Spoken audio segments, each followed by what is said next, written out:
Today we are working on a 2005 Subaru Outback XT 2.5 model in the base XT in blue. We are going to be changing the spark plugs, which is a pretty hefty task to do on these vehicles, apparently. We're going to come over just to see inside where we're going to be doing this. Pop the hood, come to the front. Our hood up, take our work light. We are going to be down in there, but we will not be going in from the top. We're going to be going in from the bottom. Just to give you reference, if you've never changed spark plugs, especially if you've never changed them on this kind of vehicles, flat engines definitely give you a level of issue to change the spark plugs over regular 4 or 6 cylinders, especially Japanese made. So, tools that you're going to need, I've separated them out as the bare minimum. You're going to need 3/8 ratchet, 6-inch extension, 3-inch extension for that 3/8 ratchet, 3/8 12mm socket, 3/8 wobble bit, or universal, or the various names that different brands call them. I suggest not using the universal joint style. They're the ball and cup universals that are splined and can't actually go to a 90 and lock upon rotation. So this, once you hit a 90 degree like that, won't actually let you rotate.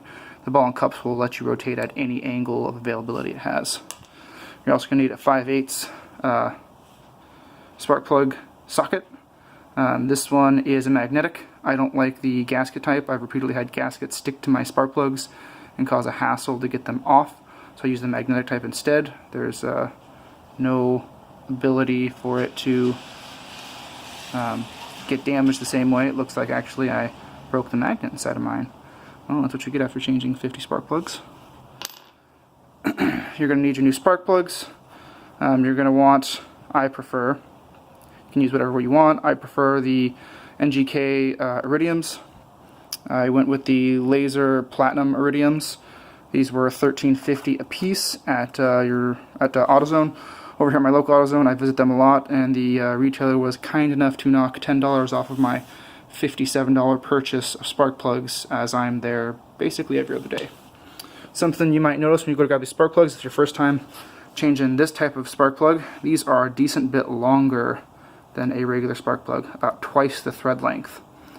That's going to be played into a bit later when we get down to getting them out or in. You're going to want 4 of them, pretty obvious. You got a 4-cylinder. You're going to want yourself a flathead screwdriver. I suggest longer over shorter. You're going to want a jack of some kind. I prefer to use bottle jacks on Subarus, especially the Outbacks. They are jacks that don't decompress over time the same way floor jacks do. They're small, they're compact, they're relatively cheap as well. But you can use a floor jack again. Using floor jacks does have the requirement of using a jack stand. Using any kind of jack, you should use a jack stand. I feel confident enough in the way I jack up my vehicles with a bottle jack not to use a jack stand exclusively, especially under these size of vehicles. If the car were to fall, it cannot fall low enough to crush me. Optional tools that came in extremely handy. We've got right angle needle nose pliers. We've got a mid-length flathead screwdriver. We've got a really short flathead screwdriver. This is a Phillips head screwdriver. It just happened to be an in-between length that I ended up needing. I've got a 9-inch extension for half drive ratchet, quarter drive 12mm, quarter drive ratchet, a universal joint magnetic spark plug socket, a adapter from 3/8 to half, adapter from half to 3/8, and a 1/2-inch universal. These made it much easier for me to work in the area that's going to be the constriction of getting the spark plugs out.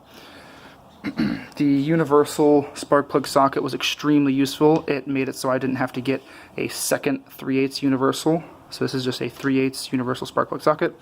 I would suggest if you're not going to do that and you're going to go with the regular 3/8 or half drive spark plug socket, you get 2 universals to go with it. That will make it extremely easy to make this task work. So let's go take a look where we're working. We go under the vehicle, situate our light to see our work area, and we are working down under the driver's side front spark plug. There's your spark plug right there. Or your spark coil right there. And right there is your coil. There's your cable.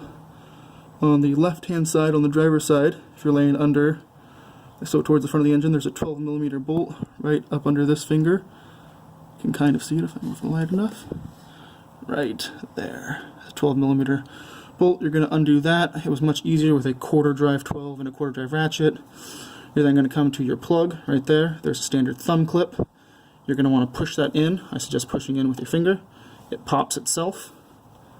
You can pull it off with your hand. I suggest not. I really suggest not pulling on these wires that run to your coil packs.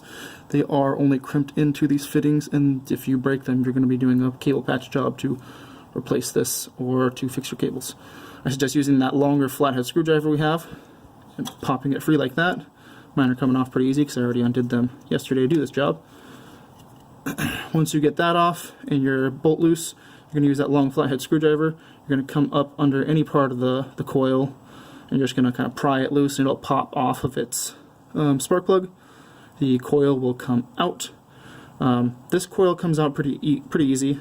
This back coil towards the towards the back of the engine on the driver's side. It's easier to get it out if you pull it forward and then you rotate it 90 degrees either way and then bend it around. You'll find that all four of these are going to come out slightly different between the engine and the frame. As you can see here, here is the frame, here is the valve cover. There's about 2 inches of clearance. 2.5. So once you get your coil out, you're going to take your magnetic socket, you're going to stick it down in there. So what I did is I did my magnetic socket with universal, put another universal onto that after it stubbed out, and then attached my extensions, my 6 and my 3, to get enough clearance for my ratchet to come out here and undo it. So I had clearance of the wheel well area rather than trying to work a ratchet up inside this tight space. So the issue that made this job much longer than it needed to be for me was my driver's side rear, let me get lined, my driver's side rear spark plug had shattered ceramic. I did not shatter the ceramic, which again I suggest if you're doing this, take delicate ease with putting your sockets down on them. The ceramics can shatter and they cause it to be a problem to get it out. A shard of ceramic about that big got stuck under my thread, so I could not seat a socket onto it. What I ended up having to do is take a screwdriver and wiggle it around down in there, get that piece to come forward and pull it out with my finger. What you can do instead is just get a can of compressed air, blow it out. That'll make it pretty easy if you happen to have either broken ceramic or do break your ceramic. One of the things I noticed is it took about 3 times as long to unthread this as a regular spark plug. So I kind of kept going, let me double check if I'm actually got any grip on it, because the hex head is very small on this, so I wasn't sure if I was fully getting grip. I kind of stopped, check it, and obviously I was getting it. So I got it out and went to put my new spark plugs back in. Past that, it's all just reverse order of spark plug in, coil pack on, plug in coil pack, tighten down nut. One thing I'm going to suggest is get yourself a gapper to check the gap on your spark plugs. I just double checked the gap on my new spark plugs. It was at a 0.30 inch spacing.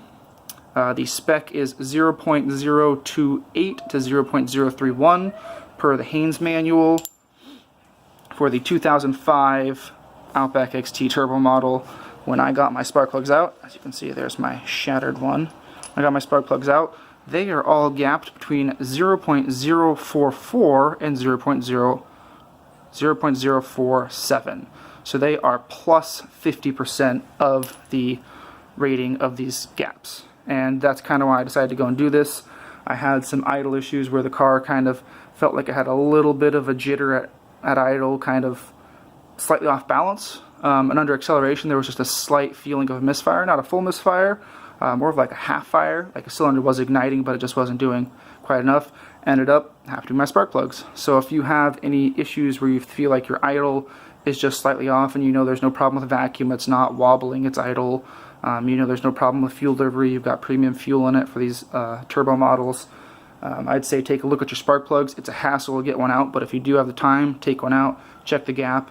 If you get anything over 0.035, you're well outside of the standard measurement of the gap for these vehicles. And I would suggest either re-gapping your spark plugs with a gapper tool, or getting new spark plugs in whole if you've never replaced them, or you've hit that approximately 30,000 replacement mileage.